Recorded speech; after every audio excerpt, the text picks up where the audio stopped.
By all accounts, the Tromp family were normal, hardworking, everyday people. Mark Tromp, age 51, and his wife, Jacoba, 53, owned a successful redcurrant farm and earth-moving business on their property in Silvan, on the outskirts of Melbourne, Australia. And their three children, Riana, 29, Michelle, 25, and Ella, 22, all worked hard to keep the farm growing. They apparently all got along very well and were well liked in the community. So it was rather strange when one day they just disappeared to embark on a bizarre road trip involving strange disappearances, reappearances, and weird behavior across the country that still baffles to this day.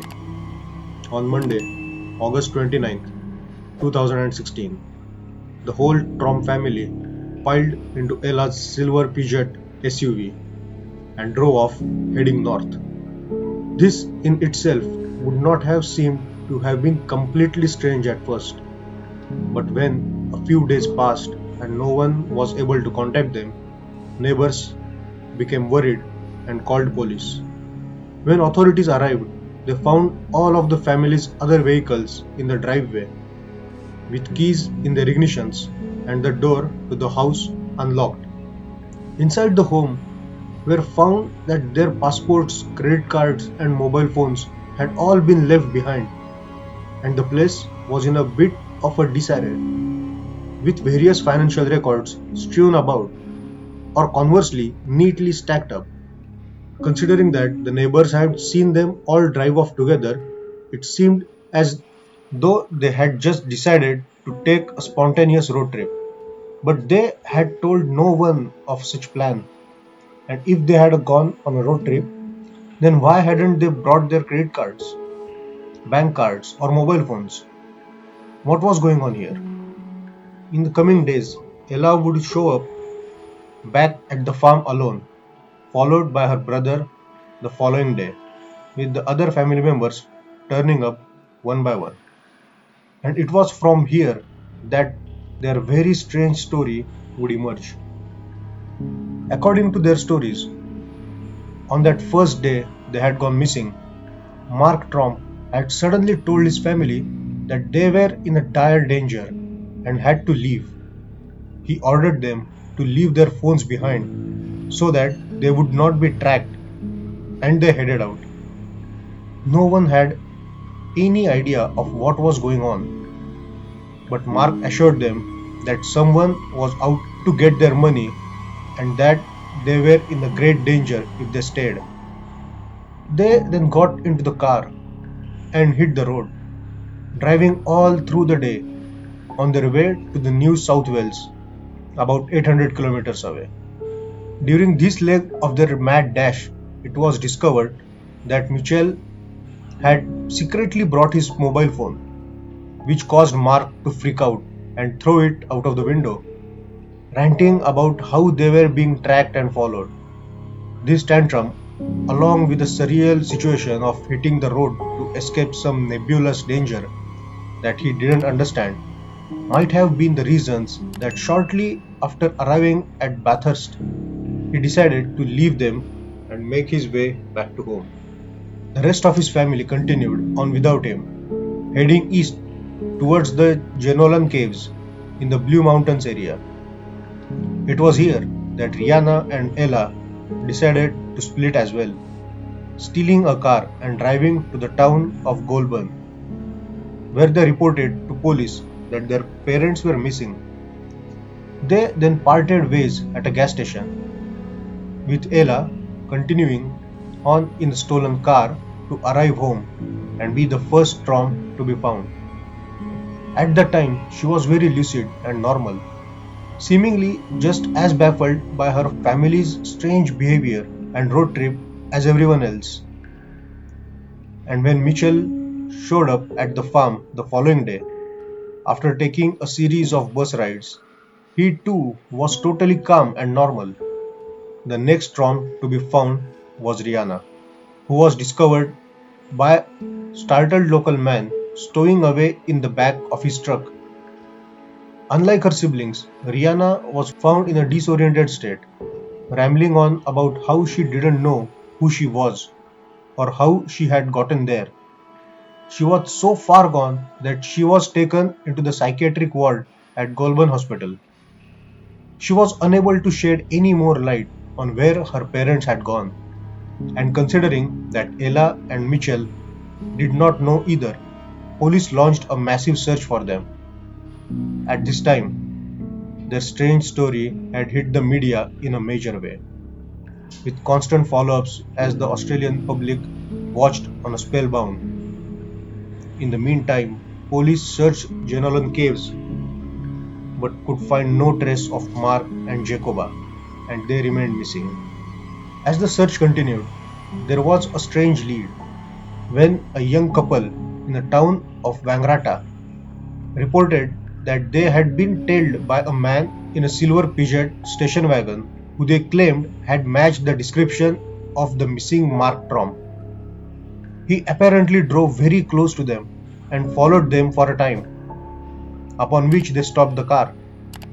The man then got out of his vehicle, ran towards them, stopped, squatted in the middle of the road, stared at them, and then just ran off into the night, into the Meriva Park. It could not be confirmed if this was really Mark or not. In the meantime, Mitchell appeared on national TV to appeal to the public for help in tracking down his missing father, and when asked about what had prompted their bizarre road trip, he seemed as stumped as anyone else and explained, "I have never seen anything like it. It's really hard to explain or put a word on it.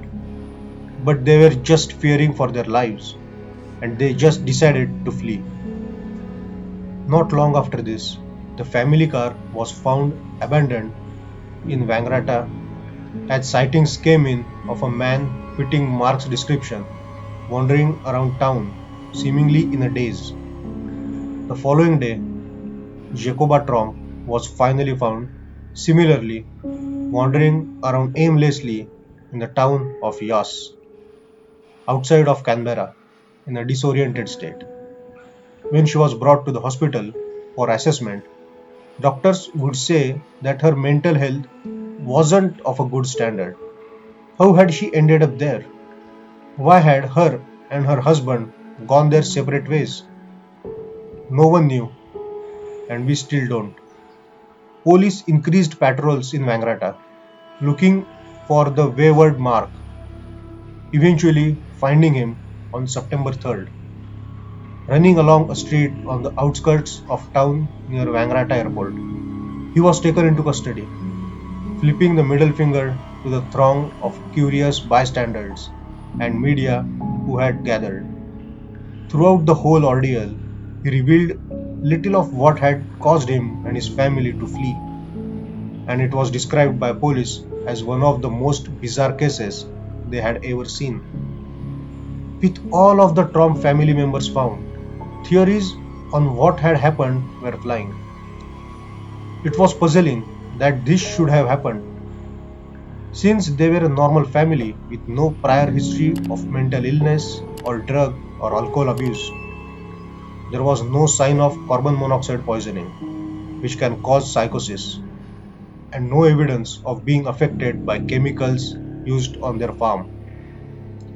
They did not belong to any religious groups, had no known enemies, and were not in any sort of debts or financial trouble, making it baffling that Mark should become so convinced that someone was out to kill his family. It was as if had just snapped into a meltdown of reasons unknown. The main idea was that the family had suffered from a rare psychological condition known as madness of two, which is a sort of collective delusion among two or more people with close knit relationships. For their part, Ella and Mitchell have had a hard time explaining it themselves, stating that for whatever the reason, they had been convinced that their lives were in a grave danger, that they were being watched, tracked, and followed, and their various cryptic press conferences have done little to truly illuminate what happened to them. They would all go back to their normal lives and try to put it behind them, shying away from the media and the public eye and begging for their privacy.